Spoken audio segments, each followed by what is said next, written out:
ஆமேன்னு சொல்லுவோம். இன்றைக்கு வாலிப பிள்ளைகளுடைய ஞாயிறு இந்த ஆராதனையிலே வாலிப பிள்ளைகளுக்கு ஏற்றதான ஒரு செய்தியை நான் கொண்டு வர வேண்டும் என்று தெய்வ சந்நிதியிலே நாடின போது ஆண்டவர் என்னுடைய உள்ளத்தில் பேசின வார்த்தைகளிலே உங்களோடு கூட இன்றைக்கு பகிர்ந்து கொள்ள பிரயாசம் எடுக்கப் போகிறேன். கர்த்தருக்கே மகிமை உண்டாவதாக. தேவன் பெரியவர். Praise the Lord. முதலாவது உங்கள் கையில் நீங்கள் எரேமியா 1ஆம் அதிகாரத்தை எடுத்துக்கொள்ளுங்கள். அதில் ஒரு வசனத்தை அடிப்படையாய் வைத்து நான் உங்களோடு கூட தேவனுடைய வார்த்தையை கொண்டு வரப்போகிறேன். இந்த வசனத்தை நீங்கள் அல்லது இந்த அதிகாரத்தை நீங்கள் கையில் வைத்திருக்கும் போது என்னை கவனமாய் கேளுங்கள். 1909 ஆண்டு 1909 there was born one a person by the name of Glenn Cunningham. Glenn Cunningham என்று சொல்லப்பட்ட ஒரு குழந்தை பிறந்தது. இந்த அருமையான கிளான் என்று சொல்லப்படுகிறவர் அவர் வளர்ந்தார், பள்ளிக்கூடம் போனார். அவருக்கு வயது 8 இருக்கும். திடீரென்று பள்ளிக்கூடம் தீப்பற்றி எரிந்தது ஒரு நாள். அந்த நாளிலே அவரும் அவருடைய மூத்த சகோதரனும் பள்ளிக்கூடத்தில் இருக்கிறார்கள். அநேக பிள்ளைகள் மரித்து போனார்கள். அதில் கிளான் என்று சொல்லப்படுகிறவருடைய சகோதரனும் அந்த தீயில் அகப்பட்டு மரித்து போனார். இந்த கிளான் என்ற இந்த 8 வயது அடங்கின இந்த அருமையான சின்ன பையன், அவன் கால் பயங்கரமாக இந்த தீயில் அகப்பட்டு எரிந்து போனது. ஆனால் அந்த தீயில அவன் மரித்து போகவில்லை. அவனை உயிர் காப்பாற்றினார்கள். மருத்துவம் கொண்டு போனார்கள். டாக்டர்ஸ் எவ்வளவோ அவனை எப்படியாவது காப்பாற்றி விட வேண்டும் என்று சொல்லி அவன் கால் பகுதிகளை காப்பாற்ற பிரயாசம் எடுத்தார்கள். ஆனால் அவர்களால் ஒன்றும் செய்ய முடியாமல் பெற்றோர்கள் இடத்துல வந்து சொன்னார்கள், இவனுடைய 2 கால்களையும் நாங்கள் துண்டிக்க வேண்டும், வெட்டி போட வேண்டும் என்று சொன்னார்கள். அம்மாவால் ஏற்றுக்கொள்ள முடியவில்லை. ஒரு மகனை தீயிலை நான் விட்டுவிட்டேன், இவனாவது தப்பிக்க வேண்டும், அவன் கால்கள் துண்டிக்கப்பட்டால் அவன் வாழ்வு என்ன ஆகும் என்று எண்ணி அம்மா கலங்கி அவன் காலை வெட்ட வேண்டாம் என்று மருத்துவர்கள் இடத்திலே புலம்பி நிற்கிறாள். டாக்டர்ஸ் இப்படியாய் சொன்னார்கள், நாங்கள் இவனுடைய காலை வெட்டி விட வேண்டும், நாங்கள் வெட்டாவிட்டாலும் இவன் இனி ஒரு காலமும் நடப்பதற்கு வழியே இல்லை என்று சொல்லி டாக்டர்ஸ் போய்விட்டார்கள். இந்த அருமையான கிளான் என்ற 8 வயது அடங்கின தம்பி மருத்துவமனையில் போராடி கொண்டிருக்கிறார். ஆனால் அவருக்கு சண்டே ஸ்கூலில் படித்த ஒரு வேத வசனம் ஞாபகத்துக்கு வருகிறது. இந்த வேத வசனத்தை அம்மா கிட்ட சொல்லுகிறான். ஏசாயா 40ஆம் அதிகாரத்தில் 31வது வசனம். இந்த வசனத்தை இந்த கிளான் தன்னுடைய தாய் இடத்திலையும் தகப்பன் இடத்திலையும் முறையிடுகிறான். அந்த வசனம் என்ன சொல்லுகிறது தெரியுமா? Isaiah chapter 40 and verse 31 reads like this. It says, but they that wait upon the Lord shall renew their strength. They shall mount up with wings as eagles. They shall run and not weary, and they shall walk and not faint. கேட்போம் அந்த வசனத்தை.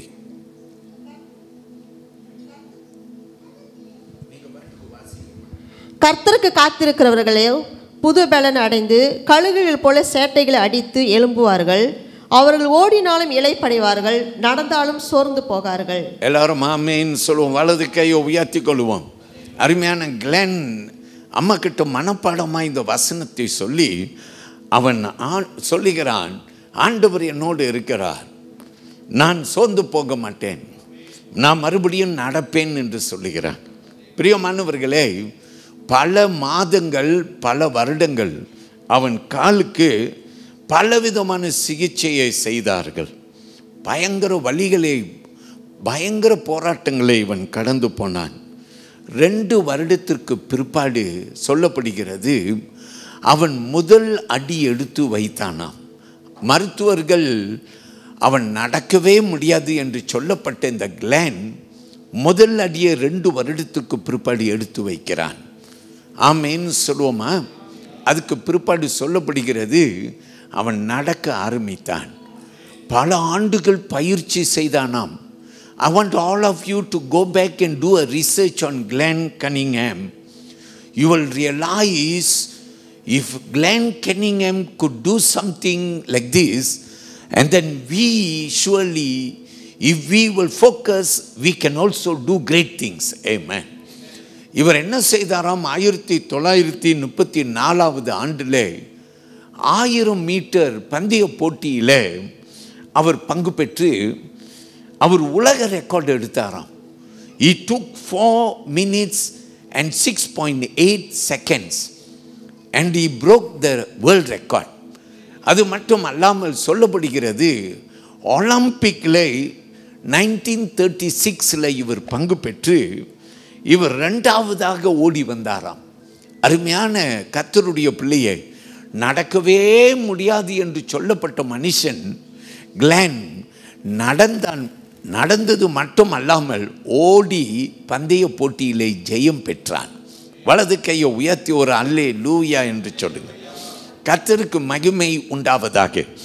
இந்த சம்பவத்தை நான் வாசித்த போது வாலிப பிள்ளைகளுக்கு நான் சொல்லும்படி விரும்பின ஒரு காரியம் என்னவென்றால், விடாமுயற்சி இடுவீர்களே என்றால் நீங்கள் நிச்சயமாய் உங்கள் வாழ்க்கையிலே வெற்றியை காண்பீர்கள்.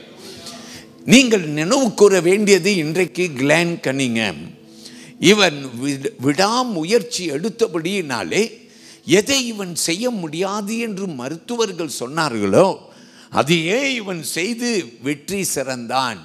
ஒரு வேத வசனம் எனக்கு ஞாபகம் வருகிறது. பவுல் எழுதுகிறார் பிலிப்பியர் திருச்சபைக்கு 3ஆம் அதிகாரத்தில் வசனம் 13-14 வசனம், குறிப்பிட்டு வசனம் 14 நீங்க வாசிங்க கேட்போம். 14ஆம் வசனம்.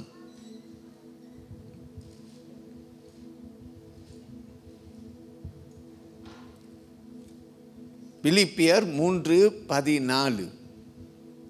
கிறிஸ்து இயேசுக்குள் தேவன் அளித்த பரம அழைப்பின் பந்தய பொருளுக்காக இலக்கை நோக்கி தொடர்கிறேன். ஆமென் சொல்லுவோமா? பவுல் சொல்லுகிறார், நான் பந்தய பொருளுக்காய் இலக்கை நோக்கி தொடருவேன் என்று சொல்லி, I will press on is what Paul says. Shall we say amen? கர்த்தருக்கு மகிமை.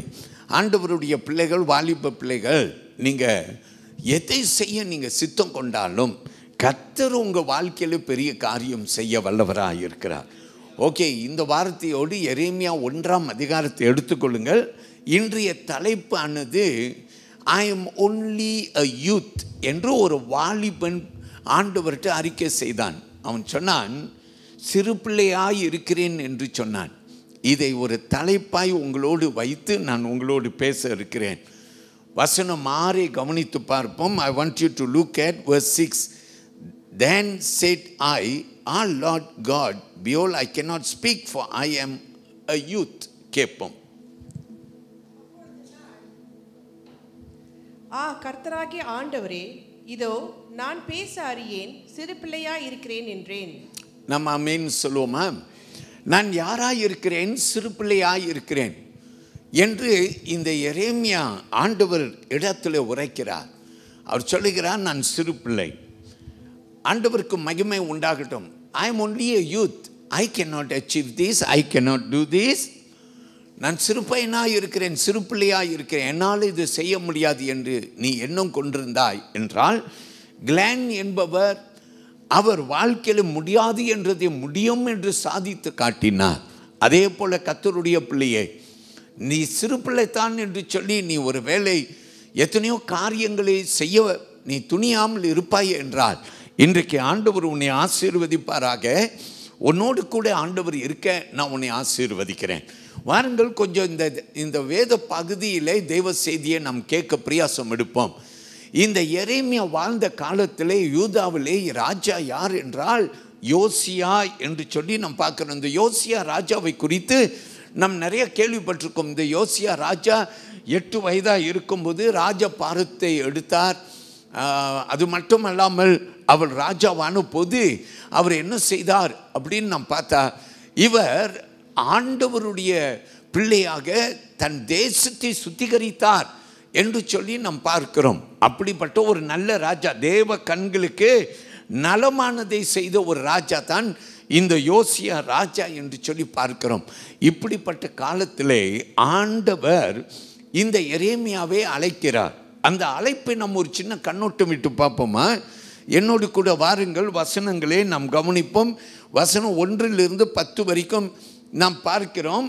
நீங்கள் என்னோடு கூட கவனிக்கத்தக்க கேட்கிறேன். வசனம் 4, 5 முதல்ல நாம் பார்ப்போம். Let's look at verse 4 and 5.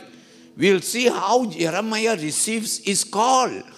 எரேமியா தம்முடைய அழைப்பை பெறுகிறதை நாம் பார்க்கிறோம். என்ன அழைப்பு? வசனத்தை கேளுங்கள். look at verse 4. it says, then the word of the Lord came to me saying. இந்த வசனத்தில் எரேமியா எழுதுகிறார். என்ன எழுதுகிறார்? கேட்போம். கர்த்தருடைய வார்த்தை எனக்கு உண்டாகி அவர் என்ன சொன்னார் கர்த்தர்? வசனம் 5 கவனிங்கள்.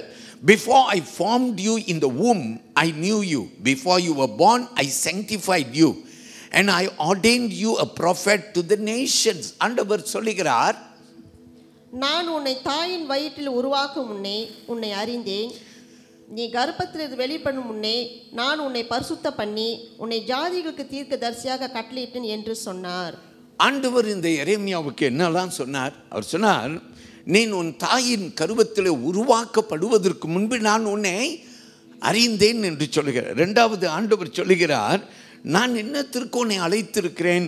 நான் உன்னை தீர்க்க தரிசனம் சொல்ல, ஜாதிகளுக்கு தீர்க்க தரிசனம் சொல்ல உன்னை நான் அழைத்திருக்கிறேன் என்று ஆண்டவர் இந்த எரேமியாவுக்கு சொல்லுகிறார்.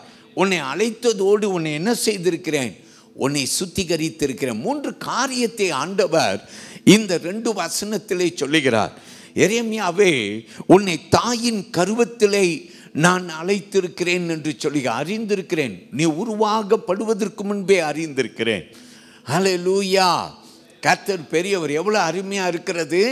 ஆண்டவர் நமக்கு சொல்லுகிறார், நீ பிறப்பதற்கு முன்பு உன்னை நான் அறிந்திருக்கிறேன்.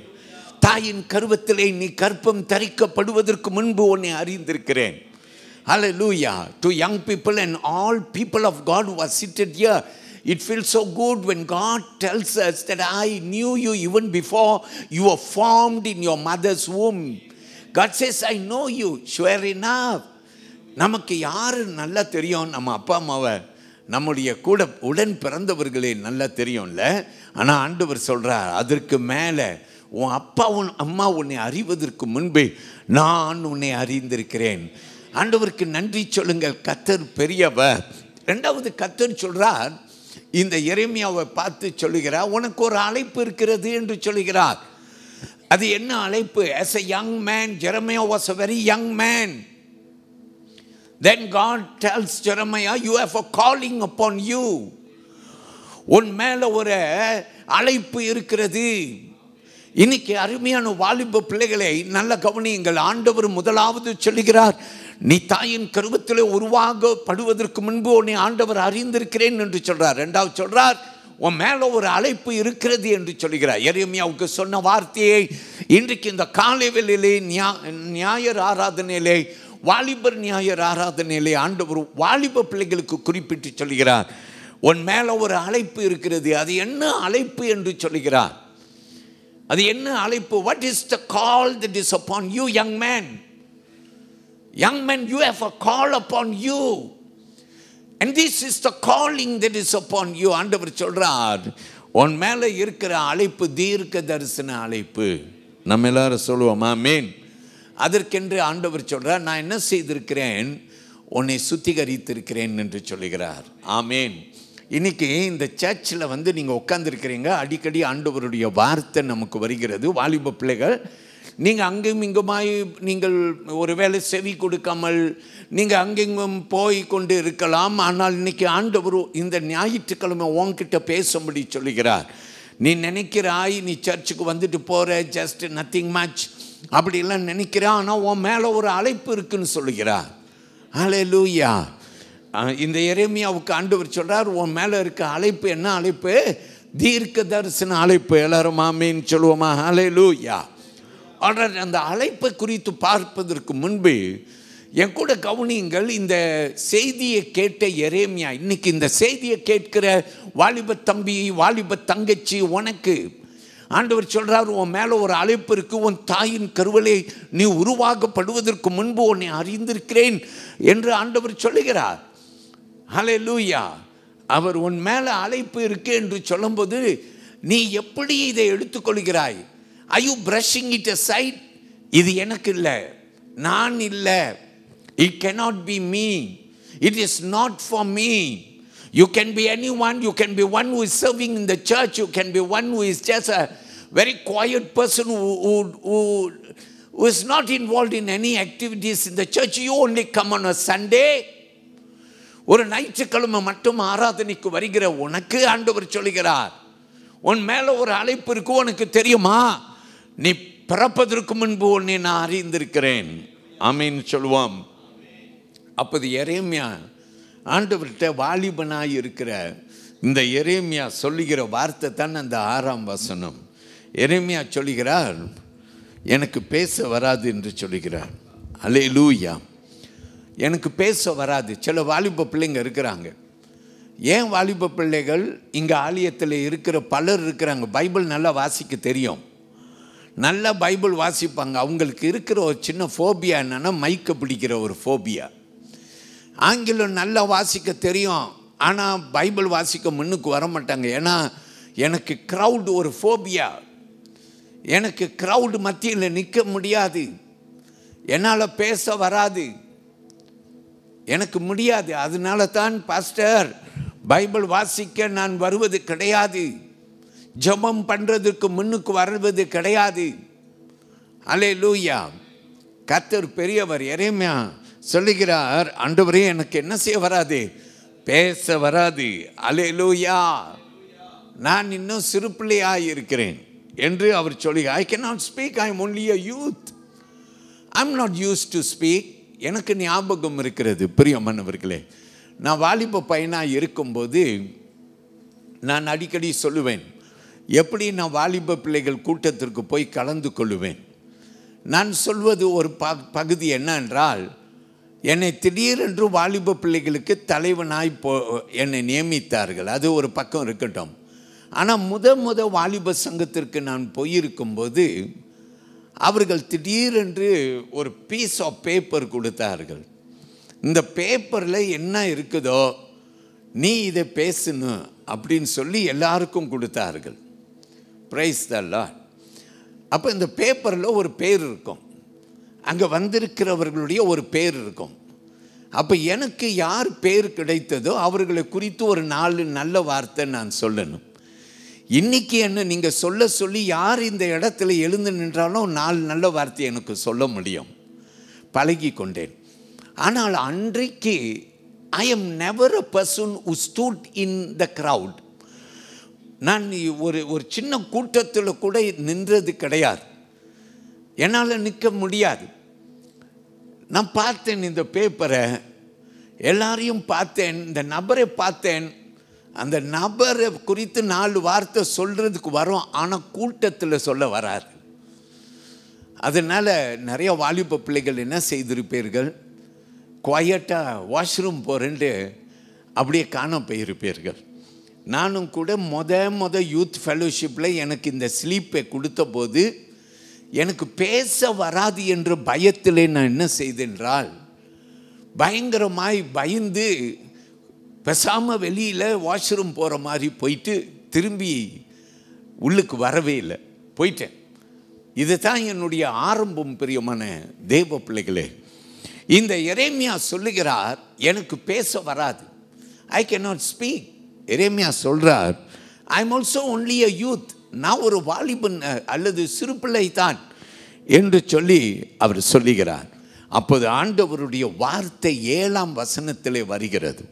Look at verse 7 where God speaks and he says, but the Lord said to me, do not say I am a youth, For you shall go to all to whom I send you, and whatever I command you, you shall speak. Say amen. கேளுங்கள் அந்த வார்த்தையை.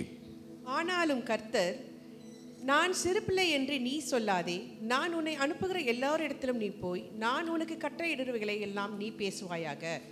நீ அவர்களுக்கு பயப்பட வேண்டாம், நான் உன்னை காக்கும்படி நான் உன்னுடனே இருக்கிறேன் என்று கர்த்தர் சொல்லி. எல்லாரும் ஒரு ஆமென் சொல்லுங்க. ஹல்லேலூயா. வசனத்தை கோடிட்டுக் கொள்ளுங்கள். காரணம் என்னென்றால், ஆண்டவர் எரேமியாவுக்கு சொல்கிறார், நான் சிறு பிள்ளை என்று நீ சொல்லாதே. வார்த்தை ஆண்டவர் சொல்றார். First thing God says, do not say that I am only a youth. Amen.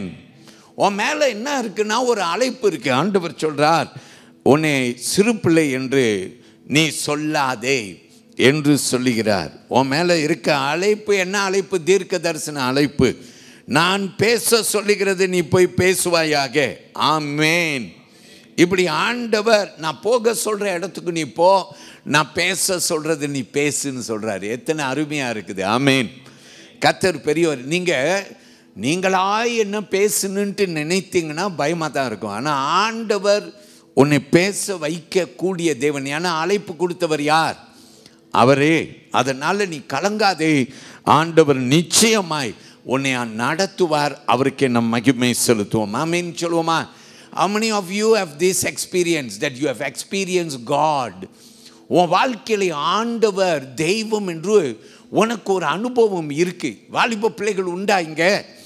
உனக்கு ஒரு அனுபவம் இருக்கு. ஆண்டவர் உண்மை உள்ளவர். நிறைய வாலிப பிள்ளைகள் என்ன தெரியுமா சொல்லுவார்கள்? தேவ அனுபவம்னா எங்கள் அம்மா கிட்ட கேட்கணும், தேவ அனுபவம்னா எங்கள் அப்பா கிட்ட கேட்கணும். I don't have an experience with God. Every time young people have this problem because they do not have an experience with God. ஆண்டவருக்கு நிறைய ஊழியம் செய்திருப்பார்கள், ஞாயிற்றுக்கிழமை சர்ச்சுக்கு வந்திருப்பார்கள், புதன்கிழமை ஆலயத்துக்கு வரக்கூடாது. ஆனால் you do not have an experience with God. Shall we say amen? இன்னைக்கு நிறைய வாலிப பிள்ளைகளுக்கு என்ன இல்லை? அனுபவம் இல்லை. என்ன அனுபவம் இல்லை? ஆண்டவர் கூட ஒரு அனுபவம் இல்லை. நீ வேலைக்கு போறனாக்கா, நீ வேலைக்கு போகும்போது முதல்ல அனுபவம் போய் பெற வேண்டும். ஆரம்பத்தில் எடுத்த உடனே உனக்கு சம்பளம் ஊதியம் பெருசாக கிடைக்காது. நீ முதல்ல அனுபவம் பெற வேண்டும். உனக்கு அனுபவம் கிடைக்க கிடைக்க உனக்கு உயர்வும் வரும், உனக்கு சம்பள உயர்வும் வரும். ஆமேன்னு சொல்லுங்க. அனுபவம் முக்கியம். இன்னைக்கு நிறைய கிறிஸ்தவர்கள் வாலிப பிள்ளைகள் ஆண்டவருக்கு ஊழியம் செய்கிறோம், நிறைய செய்கிறோம், ஆண்டவருக்காக செயல்படுகிறோம். ஆனால் என்ன இல்லை தெரியுமா? நமக்கு அனுபவம் இல்லை. ஆண்டவர் கூட ஒரு அனுபவம் இல்லை. உன் வாழ்க்கையை ஆண்டவர் தொட்டதில்லை, ஆண்டவர் உன் கூட பேசினதில்லை, நீ ஆண்டவர்கிட்ட ஜெபம் பண்ணி ஜெபத்துக்கு பதில் கிடைத்ததில்லை. அதனால உனக்கு ஒரு அனுபவம் இல்லை. You do not have an experience with God. Shall we say amen? வாலிப தம்பி, வாலிப தங்கச்சி, இங்க வந்திருக்கிற தேவனுடைய பிள்ளைகளே, ஆண்டவர் உண்மை உள்ளவர். இன்றைக்கு இருக்கிற இந்த நவீன உலகத்திலே கிறிஸ்தவர்கள் அதிகமாய் சோதிக்கப்படுகிற ஒரு காலம், கிறிஸ்தவர்கள் பாதிக்கப்படுகிற ஒரு காலம், நெருக்கப்படுகிற ஒரு காலம், கிறிஸ்தவர்கள் துன்பங்களை அனுபவிக்கிற ஒரு காலம். வாலிப தம்பி தங்கச்சி, உனக்கு ஒரு அனுபவம் ஆண்டவரோடு கூட இருக்க வேண்டும். You must have an experience with God. Jeremiah had an experience with God as young as he was. எரேமியாவுக்கு ஒரு அனுபவம் ஆண்டவரோடு கூட. எல்லாரும் சொல்லுவோம் ஆமென். God is real. எல்லாரும் சொல்லுங்க, ஆண்டவர் உண்மை உள்ளவர் இருக்கிறார். அவர் உண்மையாய் இருக்கிறார். இன்னைக்கு இந்த சர்ச்சில் விளாவிக் கொண்டிருக்கிறார். How many of you believe that he is in our midst today? Put up your hand and say praise the Lord. Hallelujah. நான் சொன்னதுனால நீ சொல்லலாம், ஆனால் இங்கே இருக்கிறார் என்று ஒரு உணர்வு உனக்கு இருந்துச்சுன்னா பக்தி வரும், வைராக்கியம் வரும். ஹல்லேலூயா. கர்த்தர் பெரியவர். நான் ஒரு கதை ஒன்று சொல்லட்டா? ஒரு மனுஷன் இருந்தான். அவன் ஒரு ஃபிலாசபி டீச்சராக இருந்தான். யூனிவர்சிட்டி சவுத்தன் கலிஃபோர்னியாவில் USC என்று சொல்லுவார்கள். இந்த யூனிவர்சிட்டியில் ஃபிலாசபி என்ற ஒரு பாடம் எடுத்தவர் 20 வருஷமா இந்த பாடங்களை கற்றுக் கொடுக்கிறார். தத்துவ ஞான சாஸ்திகர் என்று சொல்லப்படுகிறது. ஆமேன். இவர் கற்றுக் கொடுத்தார். சொல்லுங்க ஆமேன். எத்தனை வருஷம்? சத்தமா சொல்லுங்க, எத்தனை வருஷம்? 20 வருஷத்துக்கு இவர் கற்றுக் கொடுத்தார். இந்த 20 வருஷம் இவர் கற்றுக் கொடுக்கும் போது ஒவ்வொரு செமஸ்டர் முடியும் போது கடைசி பாடம் வரும்போது எல்லா மாணவர்களுக்கும் தெரியும், இந்த அருமையான பிலாசபி டீச்சர் இவர் ஆண்டவர் ஒருவர் இல்லை என்று சாதிப்பார். ஆண்டவர் ஒருவர் இல்லை என்று தன் மாணவர்கள் எல்லாரிடத்திலையும் சொல்ல வைப்பார். அல்லேலூயா. 20 வருஷமாய் ஒவ்வொரு செமஸ்டர் முடியும் போது எல்லா மாணவர்களுக்கும் தெரியும். அவர் என்ன தெரியுமா சொல்லுவார்? நான் ஒரு நாத்திகன் என்று சொல்லுவார். ஐ எம் an atheist அப்படின்னு சொல்லுவார். நாத்திகன். இறைவன் என்று ஒருவர் இல்லை, இயேசு என்பது ஒருவர் இல்லை என்று இயேசுவின் பெயரை பயன்படுத்துவார். அவர் கையில் ஒரு சாக் ஒன்று இருக்கும். அல்லேலூயா. அவர் எழுத பயன்படுத்துகிற ஒரு சாக் ஒன்று வைத்திருப்பார். அவர் சொல்லுவார், is there any one of you here who believe in God? I want you to stand up அப்படின்வார். அவர் சத்தம் போடுற அந்த சத்தத்தில் கூட அவ்வளோ பேரும் அவன் கிறிஸ்தவ மாணவனாக இருந்தால் கூட எந்திரிக்க மாட்டான். 20 ஆண்டாய் இப்படி செய்கிறாராம். எந்திரிக்க மாட்டான். எல்லாரும் அமைதியாய் அந்த பிலாசபி டீச்சரை அப்படியே பார்ப்பார்கள். இவன் சொல்லுவானாம், என் கையில் ஒரு சாக் பீஸ் இருக்கு, இப்போ நீ நம்புகிற ஆண்டவர் உயிரோடு இருக்கிறார், ஜீசஸ் உயிரோடு இருக்கிறார் என்றால் இந்த சாக் பீஸை இப்போ நான் கீழே தரையில் வீசுவேன். ஆண்டவர் இருக்கிறார் என்றால் அது உடையக்கூடாது. ஆண்டவர் இல்லை என்றால் அது உடைந்து சுக்குநூறாகும் என்று சொன்னான். 20 வருஷமாய் அந்த சாக் பீஸை தூக்கி வீசுவான். அந்த சாக் பீஸ் சுக்குநூறாகிவிடும். ஆண்டவர் இல்லை என்று அவன் எல்லா மாணவர்களுடைய இடத்திலும் உறுதியாய் சொல்லி அவன் அனுப்பி விடுவான். இப்படி காலங்கள் கடந்து போன வேளையிலே ஒரு வாலிபன் அந்த பள்ளிக்கூடத்தில் வந்து சேர்ந்தான். இந்த வாலிபன் ஒரு கிறிஸ்தவன், வைராக்கிய கிறிஸ்தவன். வாலிப தம்பி, வாழ்க்கையிலே பலவிதமான சோதனை வரும். இயேசு ஆண்டவர் இல்லை என்று சொல்லக்கூடிய நேரங்கள் கூட வரும். நீ ஆண்டவருக்காக நிற்கும் போது உலகம் அலறும். Hallelujah. I can challenge you as young people. I want to tell you there will come times in our lives where you may be challenged in your belief that there is no God. But I want to tell you, the church must prepare you that you can stand up for your faith and that you can prove that God exists.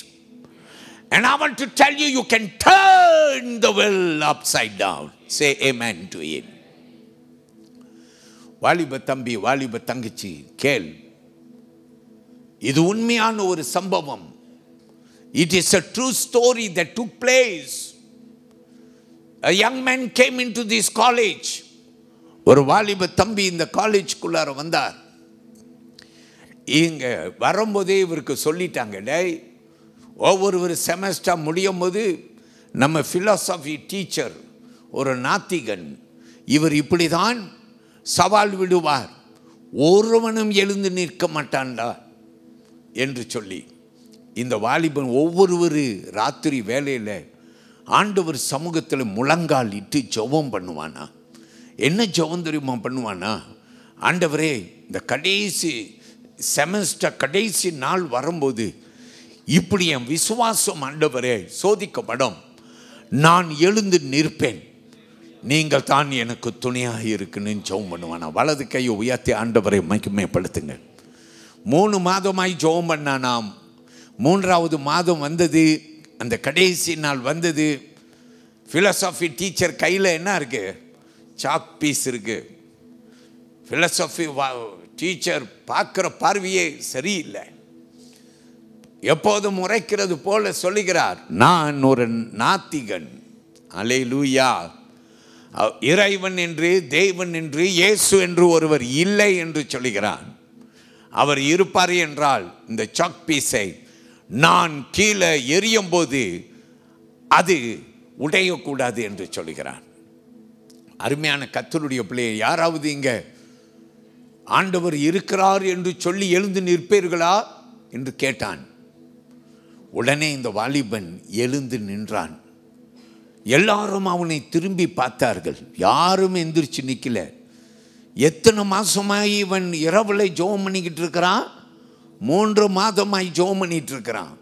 ஆண்டவரே, நான் எழுந்து நிற்பேன், நீங்க என்னை வெட்கப்படுத்தக்கூடாதப்பா, நீர் ஜீவன் உள்ளவர் என்று 20 ஆண்டாய் இந்த நாத்திகன் உரைத்தது பொய் என்று நீர் நிரூபிக்க வேண்டும் என்று செபித்த ஜெபம் வீண் போகக்கூடாது. இவன் எழுந்து நின்றான்.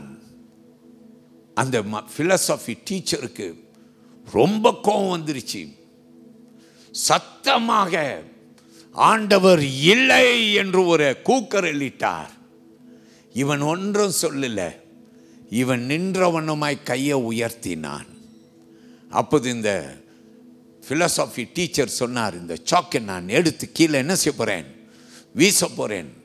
நீ நம்புற ஆண்டவர் ஜீவன் உள்ளவர், உண்மை உள்ளவர், இயேசு ஆண்டவர் என்றால் இந்த சாக் பீஸ் கீழே உருண்டு போக வேண்டும், அது உடைந்து போகக்கூடாது என்று சொல்லி வேகமாக எடுத்து வீச போனார். பாருங்க, அந்த சாக் பீஸ் அவன் போட்டிருந்த கைக்குள்ளார உள்ளுக்கு போய் அப்படியே அவனுடைய சட்டைக்கு உள் போய் பேண்ட்டுக்குள்ளார போய் அவனுடைய ஷூ பகுதியில் அது வெளியே வந்து கீழே உருண்டு தரையில் போனிச்சான். பாருங்க, எல்லாரும் கரங்களை தட்டி தேவனை மகிமைப்படுத்துங்க.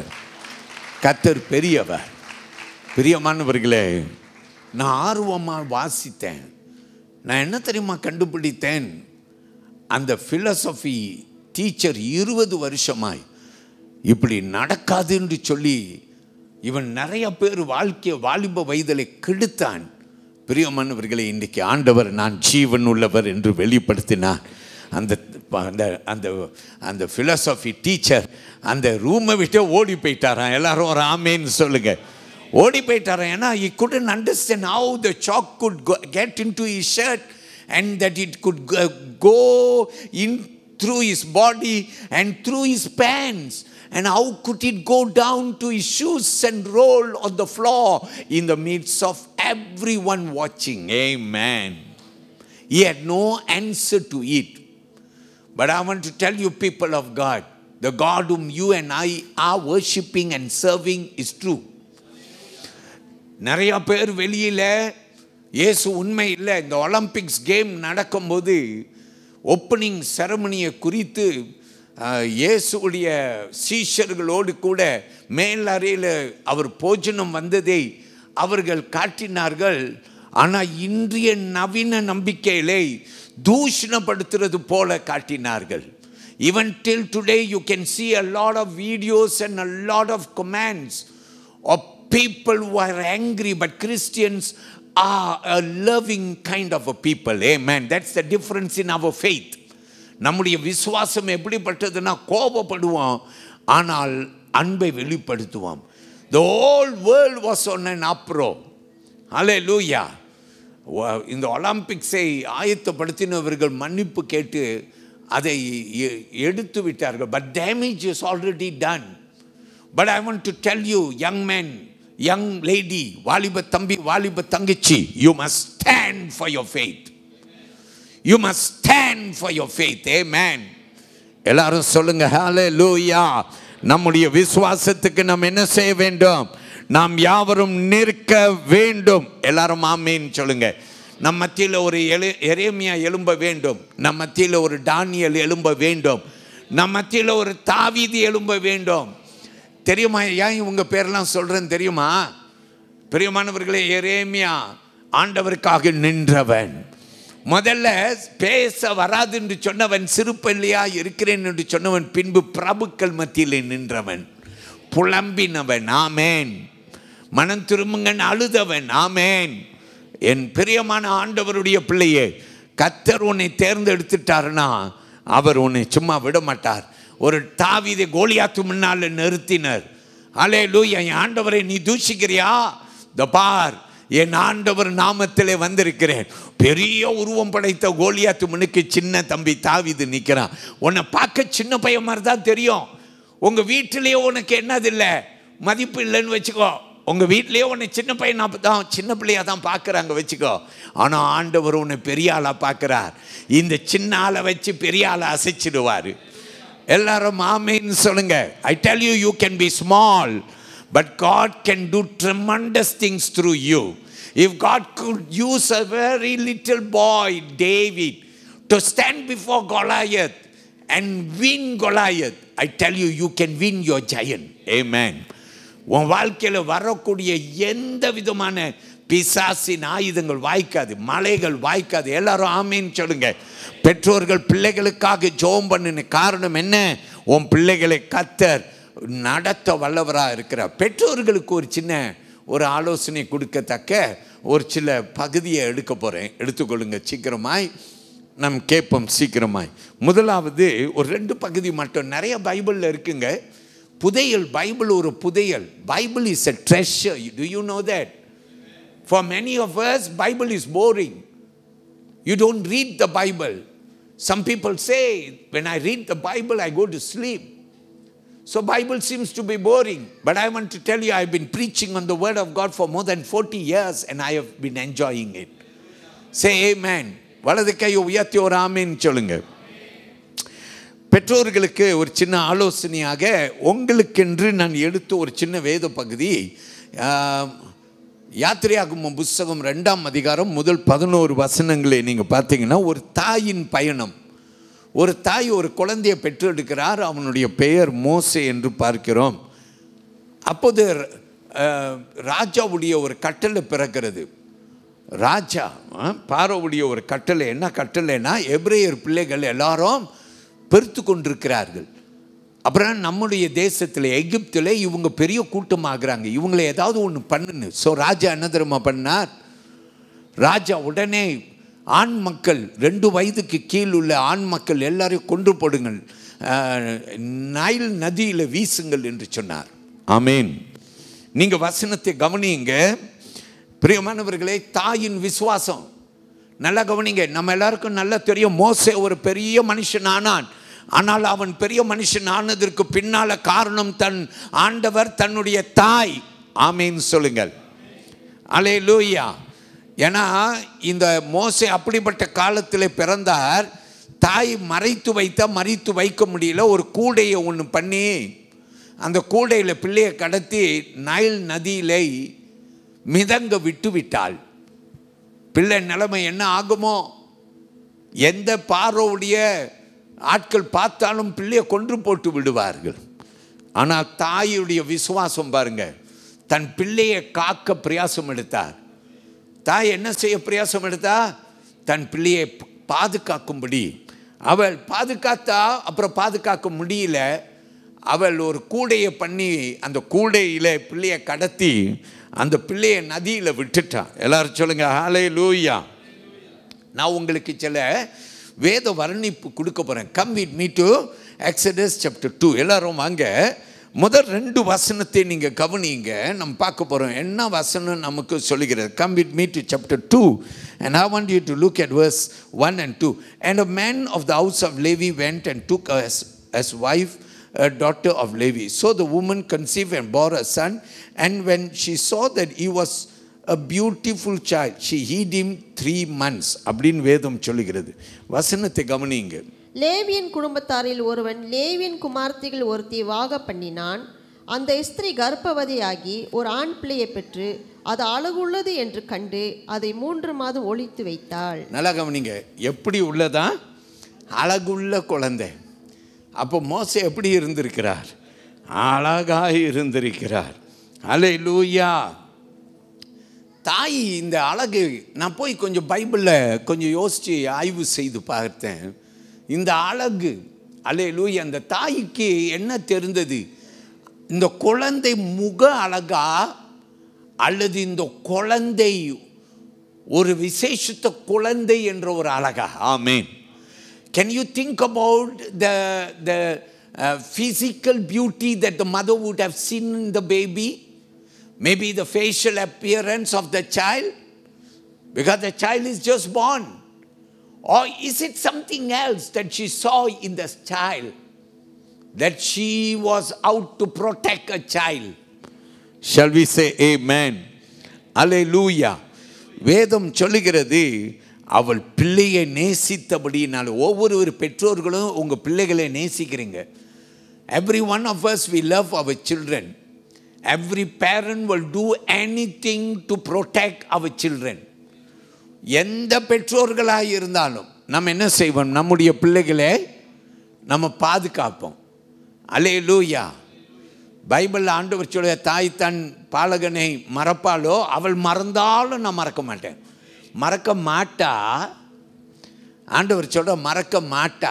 அதனால தான் ஆண்டவர் ஒரு உதாரணமாய் பயன்படுத்தி சொல்றார், தாய் தன் பாலகனை மறப்பாளா? நேச்சுரலாக பதில் என்ன தெரியுமா வரும்? மறக்க மாட்டா. இங்கே நிறைய தாய் இருக்கிறோம்ல, ஒரு தாய் தன் பாலகனை மறக்கவே மாட்டா. அல்லேலூயா. ஆனால் அவன் மறந்தாலும் நான் மறக்க மாட்டேன்னு சொல்கிறார். அதுதான் நீங்கள் ஆராதனை செய்கிற ஆண்டவர். அப்போது இந்த தாய் தன்னுடைய குழந்தையை அவள் காக்க பிரயாசம் எடுக்கிறாள். ஏன்னா அவளுக்கு தெரிஞ்சோ தெரியாமலையோ அவள் காப்பது ஒரு பெரிய பொக்கிஷம். ஆமேன். குழந்தை, ஆனால் அது பொக்கிஷம். பைபிளில் சங்கீத புஸ்தகத்தில் சங்கீதம் சொல்லுது, பிள்ளைகள் பலவன் கையில் உள்ள அம்புகளுக்கு சமம் அப்படின்னு பைபிள் சொல்லுது. ஆமேன். Like arrows in the hand of a warrior. ஒரு பலவான் இருக்கிறான்னா, அவன் கையில் அம்பு இருக்குன்னா அவன் ஸ்ட்ராங் மேன். ஆமேன். அல்லேலூயா. இல்லை, அது போல் யாருக்கெல்லாம் பிள்ளைகள் இருக்கிறார்களோ அவர்கள் பிள்ளை நம்ம பலசாலி, நமக்கு கையில் இருக்கிற அம்புகள் அப்படின்னு ஆண்டவர் சொல்கிறார். எல்லாரும் ஆமேன்னு சொல்லுங்க. ஹல்லேலூயா.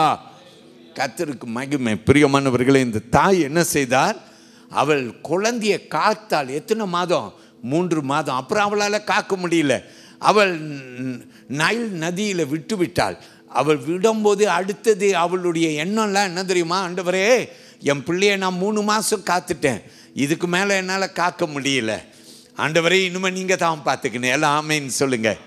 அல்லேலூயா. நீங்கள் தான் பார்க்கணும். ஒவ்வொரு பெற்றோர்களும் எவ்வளவோ பிள்ளைகளை காத்தெல்லாம் வளர்க்குறோம். ஒரு கட்டம் வருது, ஆண்டவர்கிட்ட நம்ம சொல்லத்தான் வேணும். ஆண்டவரே, நான் காத்துட்டேன், பொத்தி வளர்த்துட்டேன். ஆண்டவரே, இனிமேல் நீங்கள் தான் பார்த்துக்கணும். இந்த உலகம் ரொம்ப பொல்லாதுங்க. நம்ம பிள்ளைகளுக்கு என்னென்னமோ கற்றுக் கொடுக்குது உலகம்.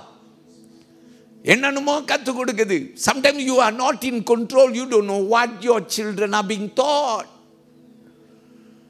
You are protected as much as you can.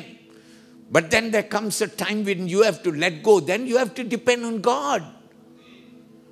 Just as how Moses' mother had to depend on God. Shall we say amen? பிரியமானவர்களே, வசனத்தை தொடர்ந்து கவனிங்க. I wanted to look at one verse. Chapter 1 verse 22க்கு வாங்க. 1ஆம் அதிகாரத்தில் 22வது வசனத்துக்கு வாங்க. So Pharaoh commanded all his people, saying, every son who is born you shall cast into the river, and every daughter you shall save alive. வசனம் சொல்லுகிறது. அப்பொழுது பார்வோன் பிறக்கும் ஆண் பிள்ளைகள் எல்லாம் நதியிலே போடவிடவும், பெண் பிள்ளைகள் எல்லாம் உயிரோடு வைக்கவும் தன் ஜனங்களை எல்லோருக்கும் கட்டளையிட்டான். ஆமீன். நல்லா கவனிங்க. இதுதான் நடக்குது. ஆனால் இப்போ நம்ம என்ன கற்றுக்கொள்ள போறோம்னா, ஆண்டவர் எப்படி காக்க வல்லவராய் இருக்கிறார் என்றதை நாம் பார்க்க போகிறோம். Look at verse 3. okay, 3ஆம் வசனம், 2ஆம் அதிகாரம் 3ஆம் வசனம். Exodus chapter 2 and verse 3. But when she could no longer hide him, she took an ark of bulrushes for him, daubed it with asphalt and pitch, put the child in it and laid it in the reeds by the river's bank. Amen. கேட்போம் 3ஆம் வசனம். அவள் அதை அப்புறம் ஒளித்து வைக்க கூடாமல் ஒரு நாணப்புற்றியை எடுத்து அதற்கு பீசலும் கீழும் பூசி அதிலே பிள்ளையை வளர்த்தி நதியோரமாய் நாணுக்குள்ளே வைத்தாள். எல்லாரும் ஆமீன் சொல்லுங்க. அங்கே இந்த 2-3 வசனம் 2ஆம் அதிகாரத்தில் 2-3 நீங்கள் வாசித்தீங்கன்னாக்கா நம் சில காரியம் அங்கே இருந்து நாம் கற்றுக்கொள்ள நாம எடுத்துக்கொள்ளலாம். என்ன எடுத்துக்கொள்ளனாக்கா எவ்வளோ தூரத்துக்கு ஒன்றால் காக்க முடியும், எல்லாம் ஓகே தான். ஆனால் ஆண்டவர்கிட்ட நீ அர்ப்பணம் செய்யணும், உன் பிள்ளைகளை அர்ப்பணம் செய்யணும். ஆமேன். Every one of us who have children, we must commit our children under God's protection. Amen. எல்லாரும் இன்றைக்கி அதைத்தான் செய்ய போகிறோம். நம்ம பிள்ளைங்க எந்திரிச்சு நிற்கும் போது பெற்றோர்கள் எல்லாரும் என்ன செய்ய போகிறோம்? பிள்ளைகளை நாம் அவர்களை அணைக்க போகிறோம். I will ask, as I am speaking, all young people to go and sit with your parents if your parents are here. See some way how you can be beside your parents. பெற்றோர்கள் பக்கத்தில் நீங்கள் இருக்குன்னு, இல்லைன்னா உடன் பிறந்தோர் எல்லாம் ஒன்றா இருக்குன்னு. ஆமேன். தெரியல எப்படி செய்வீங்கன்ட்டு ட்ரை பண்ணுங்க, கர்த்தர் உங்களை ஆசீர்வதிப்பார். எல்லாரும் ஆமேன் சொல்லுங்க. ஹல்லேலூயா. 2வது காரியம், பெற்றோர்கள் பிள்ளைகளுக்காக ஜெபம் பண்ணுன்னு. எல்லா பெற்றோர்களும் ஜெபம் பண்ணு. I'm sure Moses mother prayed hard. ஆமென். 3வது இவள் என்ன தெரியுமா செய்தாள்? இவள் தன் மகனுக்கு ஞானத்தை கற்றுக் கொடுத்தாள். ஏன்னா இவ தானே தன் மகனை அவள் பாதுகாத்தாள். பார்க்க ராஜஸ்திரி அவளுக்கிட்ட பொறுப்பு கொடுத்திருந்தாள். வசனம் கவனிங்க. 2ஆம் அதிகாரம் 11ஆம் வசனம். Look at chapter 2 verse 11. Now it came to pass in those days when Moses was grown that he went out to his brethren and looked at their burdens, and he saw an Egyptian beating a Hebrew one of his brethren. கேப்போம், நல்லா கவனிங்க.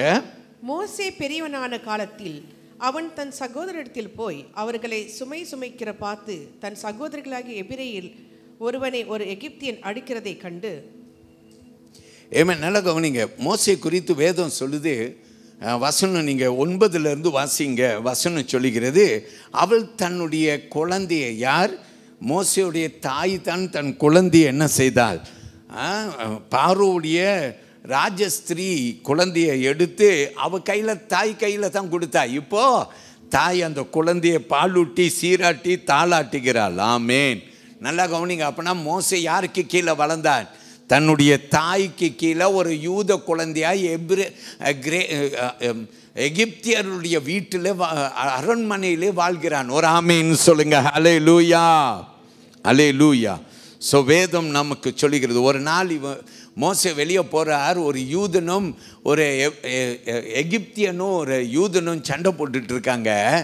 இவருக்கு யார் மேலே பாதுகாக்கிற எண்ணம் வருது? யூதர் மேலே. ஏன்? இவ யார்? அவன் தாய் என்னன்னு சொல்லி வளர்த்துருக்குறாங்க, நீ யூதன். ஆமேன், ஹல்லேலூயா. ஞானத்தை ஊற்றி வளர்த்திருக்கிறாள். சொல்லுங்க ஆமேன்.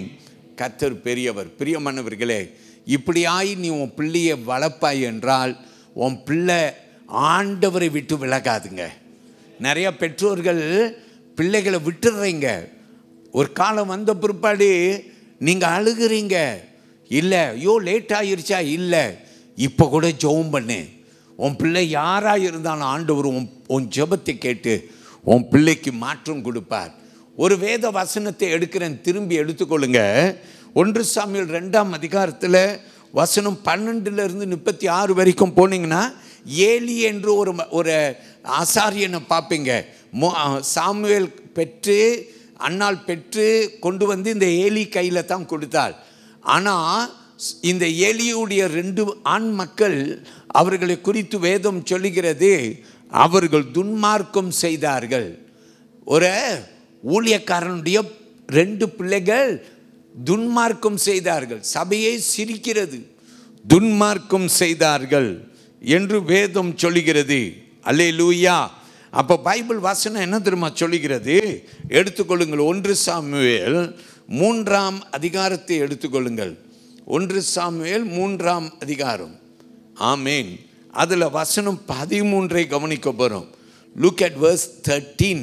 For I have told him that I will judge his house forever for the iniquity which he knows, because his sons made themselves vile and he did not restrain them. கேளுங்கள். அவன் குமாரர் தங்கள் மேல் சாபத்தை வரப்பண்ணுகிறதே அவன் அறிந்து இருந்தும் அவர்களை அடக்காமற் போன பாவத்து நிமித்தம் நான் அவன் குடும்பத்துக்கு என்னும் நீங்காத நியாய தீர்ப்பு செய்வேன் என்று அவனுக்கு அறிவித்தேன். நல்ல கவனிங்க, ஏலியுடைய குடும்பத்திற்கு ஆண்டவருடைய நியாய தீர்ப்பு வந்தது. ஏலியும் அவனுடைய 2 குமாரர்களும் ஒரே நாளில் மரித்து போனார்கள் யுத்தத்தில். பிரியமான கர்த்தருடைய பிள்ளை, ஆண்டவர் சொல்றார், அவன் அவனுடைய பிள்ளைகளை அடக்காமல் போனபடியினால், ஒரு ஆசாரியன் தன் பிள்ளைகளை அடக்காமல் போனபடியினால என்று வேத வசனம் நமக்கு சொல்லுகிறது. ஆமேன். அதனால ஆண்டவருடைய பிள்ளைகள் என்ன கற்றுக்கொள்ள வேண்டும்னா, பெற்றோர்கள் தங்கள் பிள்ளைகளை தங்கள் கர்த்தருக்கு பயந்த பிள்ளைகளாக வளர்க்க வேண்டும். ஆமேன் சொல்லுவோமா? அப்போ எப்படி வளர்க்கிறது? Spend time with them, teach them about the Bible, talk to them about God. Shall we say amen? நான் பாருங்க, சபையில் எல்லாரையும் பொதுவாக பார்க்குறேன், ஆனால் வீடுகளுக்கு வரும்போது உங்களை நான் பார்க்கிறேன். To all of you I want to tell you, when I come in the church and I stand in the pulpit, when I meet you, even when I shake hands with you downstairs, நான் கீழே போகும்போது உங்களுக்கு கை கொடுக்குறேன், வாழ்த்துறேன், எல்லாம் செய்கிறோம். நம்ம ஒரு ஆமீன் சொல்லுங்க. வெரி குட் இல்லை? எல்லாம் குட். ஆனால் எனக்கு உங்களை தெரியாது. ஆனால் நான் உங்களை வீட்டுக்கு வந்து பார்க்கும்போது, உங்கள் சில பேரை நான் பார்க்கும்போது எனக்குள்ளார பூரிப்படைகிறேன், மகிழ்ச்சி அடைகிறேன். ஒரு அளவுக்கு அநேக கர்த்தருடைய பிள்ளைகளுடைய இல்லத்தில் தேவ பயம் இருக்கிறது. ஆமேன் சொல்லுங்க. ஆண்டவருடைய பேச்சு இருக்குது. ஆமேன். ஜபம் இப்படியெல்லாம் இருக்குது. எந்த வீட்டில் இப்படி ஜபம் இல்லை, எந்த வீட்டில் இப்படி ஆண்டவருடைய பயம் இல்லாமல் இருக்குதோ, தயவு செய்து மாற்றுங்கள். Change. Shall we say amen? நிறைய பெற்றோர்கள் இப்படி சொல்கிறாங்க, என்கிட்ட வரோம், என்கிட்ட இப்படி ஆலோசனை கேட்கும், நான் உடனே பைபிளில் இருந்து ஒரு வேத பகுதியை எடுத்து அவங்க கிட்ட காட்டி நீ இப்படி செய்யின்னு சொல்லுவேன். என் பிள்ளைங்க அப்படியே செய்வாங்க. ஆமேன். அருமையான கர்த்தருடைய பிள்ளையே, உன் வாழ்க்கையை கொண்டு உன் பிள்ளைகளிடத்தில் பேசு, உன் நடத்தையை கொண்டு உன் பிள்ளைகளிடத்தில் பேசு, தெய்வீகத்தை கொண்டு வா வீட்டுக்குள்ளார. ஆமேன். கர்த்தர் சொல்லுங்க, எலியை அவர் தேவ மனுஷனாக இருந்தார். நீங்கள் எலியை குறித்து வாசித்தீங்கன்னா, அவன் தேவனுக்கு பயந்தவன், உண்மை உள்ளவன். அன்னாள் ஜெபிக்கும் போது குடிவெறியோடு வந்திருக்கிறாளே, ஆலயத்துக்குள்ளார வந்திருக்கிறாளே, இது ஆகாது, ஆலயத்துக்குள்ளார குடிவெறியோடு வந்திருக்கிறது ஆகாது என்று எலியை அன்னாளை கண்டித்த எலி என்பவன் என்று பார்க்கிறோம். ஆமேன். அப்படிப்பட்ட மனிதன் என்ன தெரியுமா செய்யல? தன் பிள்ளைகளுக்கு அவன் முன்மாதிரியாகவும் அவனுடைய பிள்ளைகளுக்கு என்ன செய்யல? அவன் வளர்க்க வேண்டிய விதத்தில் வளர்க்காமல் போய்விட்டார். அதனால வேதம் சொல்லுகிறது, அவன் கண்டிக்கப்பட்டான் என்று சொல்லி வேதம் நமக்கு சொல்லுகிறது. பிரியமானவர்களே, நிறையா இப்படி பைபிளில் நாம் கற்றுக்கொண்டு போகலாம். கர்த்தர் நிச்சயமாய் உங்களை ஆசீர்வதிப்பாராக. இறுதியாக நான் சொல்லுகிறது, யோசியா ராஜா என்று சொன்னேன் எரேமியா காலத்தில். நீங்கள் வீட்டுக்கு போய் வாசித்து பாருங்கள். நான் இதை மட்டும் உங்களுக்கு சின்னதாய் உரைத்து நான் முடிக்கிறேன். 2 ராஜாக்கள் 22ஆம் அதிகாரம், இன்னொன்று 2 நாளாகமும் 34. என் கூட 2 நாளாகமத்துக்கு வாருங்கள். Come with me to 2 Chronicles. I want you to come to chapter 34. Okay, 34ஆம் அதிகாரத்திற்கு வாருங்கள். அதில் நம்ம 1, 2, 3 வசனத்தை மட்டும் பார்க்க போகிறோம். 34ஆம் அதிகாரம் யாரை குறித்து பேசுதுன்னா, யோவாஷ் ராஜா என்று சொல்லி நமக்கு பேசுகிறது. இந்த ராஜா அவன் வசனம் 1 கவனிங்க. 8 வயதில் அவன் ராஜ்யபாரம் எடுத்தார் அப்படின்னு வசனம் சொல்லி. 8 வயதுலங்க அவன் ராஜாவானான். 8 வயதில் 16 வயது, அப்படின்னா 8 வருஷத்துக்குள்ளார வசனம் 3 கவனித்தீங்கன்னாக்கா வசனம் சொல்லுகிறது, அவன் தேவனை தேட ஆரம்பித்தான். எத்தனை வயசில்? 16 வயசில். அப்புறம் 20 வயதில் அவன் சுத்திகரிப்பை தேசத்திலே கொண்டு வந்தான் அப்படின்னு வசனம் சொல்லுது. நான் வாசிக்கிறேன், அப்புறம் தமிழ்லையும் கேட்போம். 34ஆம் அதிகாரம் வசனம் 1, 2, 3. Look at 2 Chronicles 34 verses 1 to 3. Josiah was 8 years old when he became king, and he reigned 31 years in Jerusalem. And he did what was right in the sight of the Lord and walked in the ways of his father David. He did not turn aside to the right hand or to the left. For in the 8th year of his reign, while he was still young, he began to seek the God of his father. நல்லா கவனிங்க, வசனம் 1 என்ன சொல்லுது? அவன் 8 வயசா இருக்கும்போது ராஜாவானான். வசனம் 3 சொல்லுகிறது, அவன் 8 வருஷம் ஆண்ட பின்பு அவன் தேவனை தேட ஆரம்பித்தான். அப்போ அவனுக்கு வயது என்ன? 16 வயது. And then look at that verse. It says, David, his father David, and in the 12th year he began to purge Judah and Jerusalem of the high places, the wooden images and carved images and the molten image. 12 வருடம் ஆண்ட பின்பு, அப்படின்னா அவன் 8 வருடத்தில் ஆரம்பித்து அவன் 8 வருஷம் ஆட்சி செஞ்ச பிற்பாடு அவன் ஆண்டவரை தேடினான். அப்படின்னா 16 வயது. இன்னும் அப்புறம் 12 வருடம் அவன் ஆட்சி செய்த பிற்பாடு, அப்படின்னா எத்தனை வயசு? 20 வயது. அவன் என்ன செய்தான்? அவன், பிரியமானவர்களே, அவன் தேவ சித்தத்துக்கு ஒப்பு கொடுத்து ஒரு பெரிய சுத்திகரிப்பை கொண்டு வந்தான். வாசிக்க கேட்போம், சீக்கிரமாய் வசனத்தை கேளுங்கள். யோசியா ராஜாவாகிற போது 8 வயதாக இருந்து 31 வருஷம் எருசலேமில் அரசாண்டான். அவன் கர்த்தருடைய பார்வைக்கு செம்மையானதை செய்து தன் தகப்பனாகிய தாவீதின் வழிகளில் வலது இடதுபுறமாக விலகாமல் நடந்தான். அவன் தன் ராஜ்யபாரத்தின் 8ஆம் வருஷத்திலே தான் இன்னும் இளவயதாக இருக்கையில் தன் தகப்பனாகிய தாவீதின் தேவனை தேட ஆரம்பித்து 12ஆம் வருஷத்திலே மேடைகள், தோப்புக்குள் சுரூபங்கள், விக்கிரகங்கள் ஆகிய இவைகளை அற்று போகும்படி யூதாவையும் எருசலேமையும் சுத்திகரிக்க தொடங்கினான். எல்லாரும் ஆமென் சொல்லுங்க. ஹல்லேலூயா. சுத்திகரிப்பை கொண்டு வந்த வாலிப தம்பி 8 வயதில் ராஜா, 16 வயதிலே ஆண்டவரை தேடினான், 20 வயதிலே சுத்திகரிப்பை கொண்டு வந்தான். So young men, I want to tell you, people may say you are too young, keep quiet, but God says I want to use you. Hallelujah. ஆண்டவர் யாரையும் பயன்படுத்த வல்லவராக இருக்கிறார். ஒரு ஹல்லேலூயா. அதனால்தான் பவுல் தீமோத்தேயுக்கு எழுதினார். 1 தீமோத்தேயு 4ஆம் அதிகாரம் 12வது வசனத்தில் சொல்லுகிறார், ஒருவனும் உன்னுடைய வாலிபத்தை குறித்து அசட்டப்படுத்தாதபடிக்கு அப்படின்னு எழுதினார். Hallelujah. Look at that verse. He says, let no one despise your youth, but be an example to the believers in word, in conduct, in love, in spirit, in faith, in purity. Say amen. கேட்போம், வாசிங்க சீக்கிரமாய். 1 தீமோத்தேயு 4:12 வசனம்.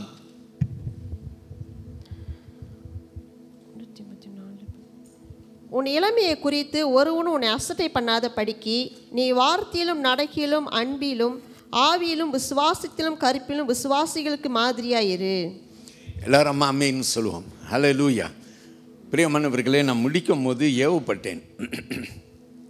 சில காரியத்தை நான் சொல்லும்படி விரும்புகிறேன். வாலிப பிள்ளைகள் எழுந்து நிற்கலாமா? வாலிப பிள்ளைகள் எங்கே உட்கார்ந்துருந்தாலும் எழுந்து நில்லுங்க. வாலிப பிள்ளைகள் எல்லாம், வாலிப பிள்ளைகள் சீக்கிரம் come quickly. All young people, இவ்வளோ வாலிப பிள்ளைங்க இருக்கிறீங்க. ஆனால் யூத்தில் நீங்கள் எல்லோரும் வந்து கலந்து கொள்வது இல்லை தெரியுமா? உங்கள் யூத் ஃபெலோஷிப் பிரசிடென்ட் யார் தெரியுமா? கை தூக்கி காட்டுங்கய்யா. Alright, there are good number of young people.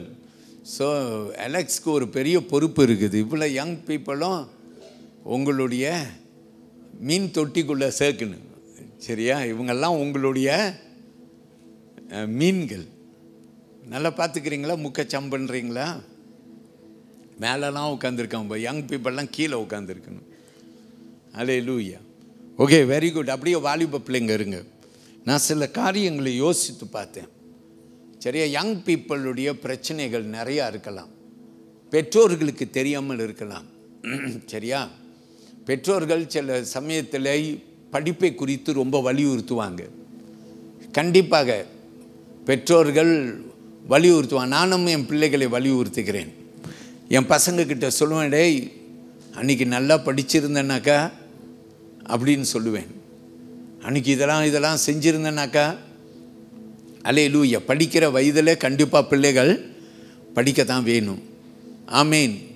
ஒரு வேளை படிக்கிற வயதில் நீங்கள் ஏன்னா மேபி நிறையா நீங்கள் நிற்கிறவர்கள், சிலர் வேலை செய்கிறவர்கள், ஆனால் சிலர் படிக்கிற வயதில் படிக்கணும். பிகாஸ் நாளைக்கு நீ who you will be depends with your education. படிப்பு இல்லாட்டினாலும் நிறையா சாதிக்கலாம், ஆனால் கொஞ்சம் கஷ்டப்படணும்ல. கர்த்தருக்கு மகிமை. சில சமயத்தில் வாலிப பிள்ளைகள் there are things like this.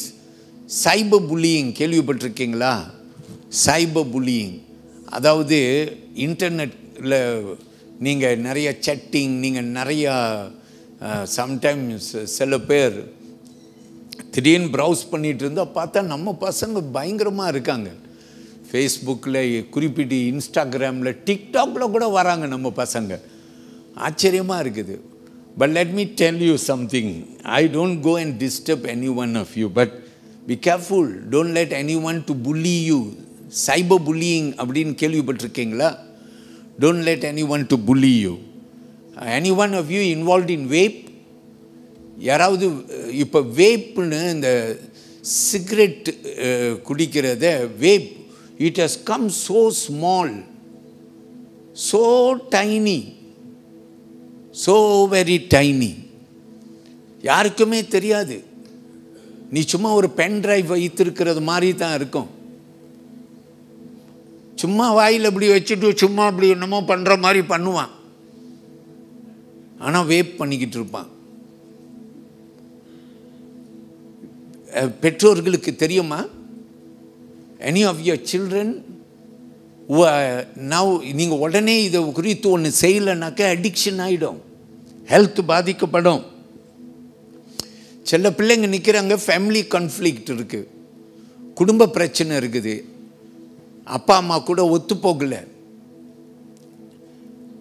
வாக்குவாதம் நிறைய நடக்குது வீட்டில். அம்மா ஒரு சைடில் அழுகிறாங்க, என் பிள்ளை புரிஞ்சிக்க மாட்டேன்னுட்டு. பிள்ளை ஒரு சைடில் அழுகுது, முரட்டாட்டம் பண்ணுது, ஆனால் ரூமுக்குள்ளார போய் தானே அழுகுது. அம்மா புரிஞ்சிக்கல, அப்பா புரிஞ்சிக்கல. இதுக்கு காரணம் மேபி ஐ ஷுட் ஆட், நீங்கள் கம்யூனிகேஷன் இல்லை. I had a problem like this when I had my children. I came to a point when I prayed to God. நான் தகப்பன் என்று சொல்லி அதிகாரத்தை பயன்படுத்தினேன். அதிகாரத்தை பயன்படுத்தினா பிள்ளை மாறுற மாதிரி தெரியல. அடிக்க அடிக்க நான் என்ன கண்டு கொண்டேன்னாக்கா, மறுத்து போயிடுது அந்த இடம், அடிக்கிற இடம்லாம். அப்போ பிள்ளைங்களை என்னத்தை அடித்தாலும் குத்துக்காலம் மாதிரி நிற்குது. அப்புறம் நான் பார்த்தேன், சரி பிள்ளைய இனிமே பிள்ளையா பார்க்க வேண்டாம், நண்பனாக பார்ப்போம், நண்பனாக பார்ப்போம் அப்படின்னு சொல்லி அவங்கள கூட்டி செல்லம் காட்ட ஆரம்பித்தா, அப்புறம் பார்த்தா you can see the softness in the children. இது எனக்கு உதவினது. I want to ask you, your parents are going to pray for you, we are going to pray, but God is going to be good to you. Media influence. நிறைய பிள்ளைங்க கையில் phone இருக்கு. இப்போ பிள்ளைங்க கையில் நீ ஃபோனை பிடுங்கின உன் பிள்ளை பிசாஸ் ஆகிடும். ஏன்னா அந்த பிள்ளை ஃபோனில் மிதங்குது பயங்கரமாக.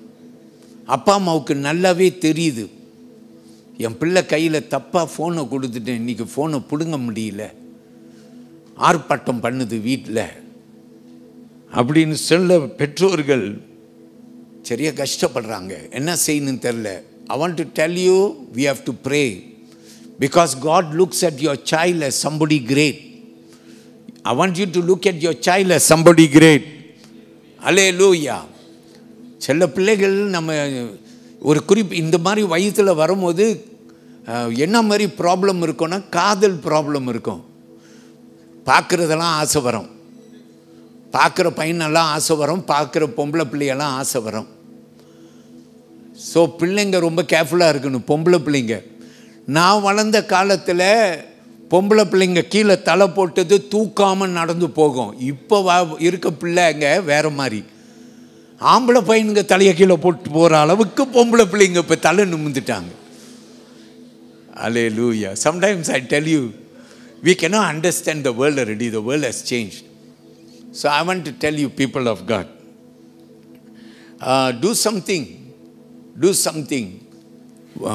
அதாவது சபையில் வளர்கிற பொம்பளை பிள்ளைங்க ஆண்டவர் பைபிளில் கற்றுக் கொடுக்குற மாதிரி வளர கற்றுக்கணும். ஏன்னா you are someone who is different than the people out there in the world. உலகத்தில் நீங்கள் பாருங்கள், உங்கள் பள்ளிக்கூடத்தில் உங்கள் ஃப்ரெண்ட்ஸ் இருக்காங்க, எல்லாம் வித்தியாசமானவர்கள். I'm taking a little bit more time, please parents understand.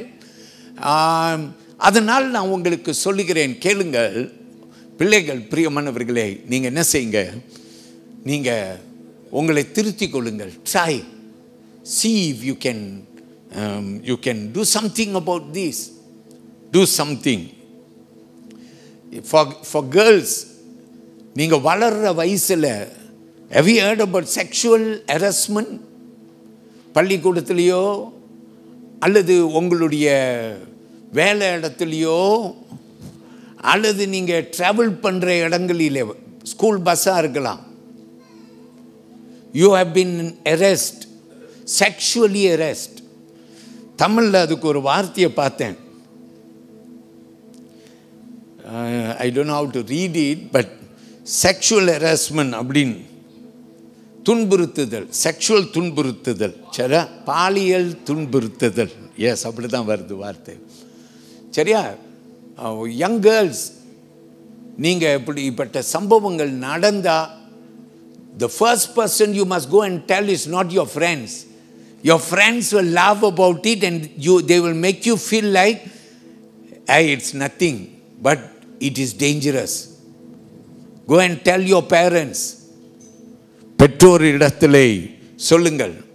Do something about it. Shall we say amen? சில குடும்பத்தில் ரன்அவே ப்ராப்ளம் இருக்கு. Runaway. Any young children, you feel like you want to run away? I want to tell you, you are a child of God. இன்னைக்கு ஆண்டவர் எரேமியாவுடைய அழைப்பு உன் மேலே இருக்குன்னு சொல்லி இருக்கிறார். உன்னை ஆண்டவர் கைவிட மாட்டார். Another major problem that I want to touch, finally I can speak of many things. நிறைய பேர் கையில் ஃபோன் இருக்கிறபடியினாலே ஆபாச படங்கள், phonography. If you will go and do a research, you will find out that in Malaysia, phonography is a big problem. Too many people are getting into the habit of phonography. ஆபாச படங்கள் அப்படின்னு நாம் பார்க்குறோம். கர்த்தருடைய பிள்ளைகள், you must always remember that you are a child of God. I want to pray that God will break all this bondage from your life. உன் வாழ்க்கையில் இருந்து இவைகளை எல்லாவற்றையும் ஆண்டவர் உடைத்து போடுவார் என்று சொல்லி நான் விசுவாசித்து உனக்காக ஜெபிக்க போகிறேன். Are parents with me? Do you want to see your children coming out of any kind of bondage? Do you want to see your children being healed? இப்போ பிள்ளைங்க அப்படியே எந்திரிச்சு முன்னுக்கு வாருங்கள். We are going to sing a number. I'm not going to take too much of a time, but I'm going to pray asking for God to intervene in your lives. உங்கள் வாழ்க்கையிலே ஆண்டவர் குறுக்கிடத்தக்க நான் ஜெபிக்க போகிறேன். அல்லேலூயா.